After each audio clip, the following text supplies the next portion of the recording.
I grew up in Australia, but my background is Ethiopian, and spent a lot of time going back and forth. I made a decision pretty early on that my career would be, well, really my life would be focused on the continent because it's the region that needs the most care and attention.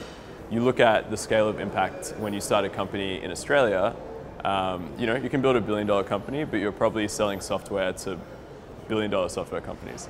Here, you start a $1 billion company and it changes the lives of so many, and the ripple effects of that is you help more entrepreneurs develop and solve some of these hard, really tough problems.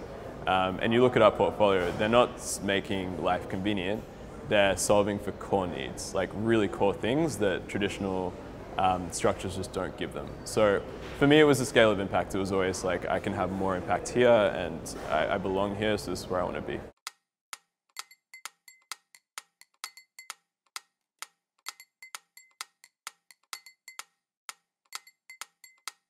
So we look at the market really deeply.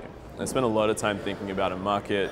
How big is this really? Like, you always have the projection like 50 billion total addressable market, and that's on every slide deck. But like, how many people actually engage in this market? How does money move in that market? That's the first thing. And really understanding, I need to know front to back what the market does. The second part is like the founder. I think because I invest very early, I'm usually the first or second check in a company. It's really important that the founder is strong and they're the right person for the job. I think, like having a founder who can move between potential solutions really quickly is very important. The speed of execution, they need to be scrappy because in Africa it's like you have to do a lot more with like much less capital.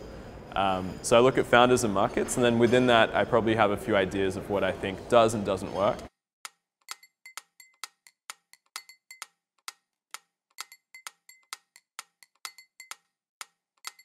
I think that there was a lot of stuff that was funded 2021, 2022 that just shouldn't have been funded, or like should have been funded at a lower valuation. A lot of founders are now stuck.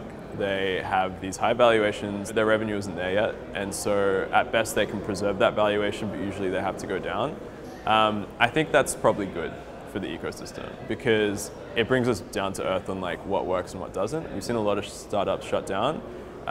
And that's cyclical. That will always happen. You'll have like booms of startups and then like sort of compressions as well. It's a good thing. I think it's been nice because now we get to really like understand what are the markets that do work and what are the models that do work as well. Startups are now looking at how do we conserve cash, get to profitability, and also focus on just like having strong fundamentals to raise. So yeah, I think it's good.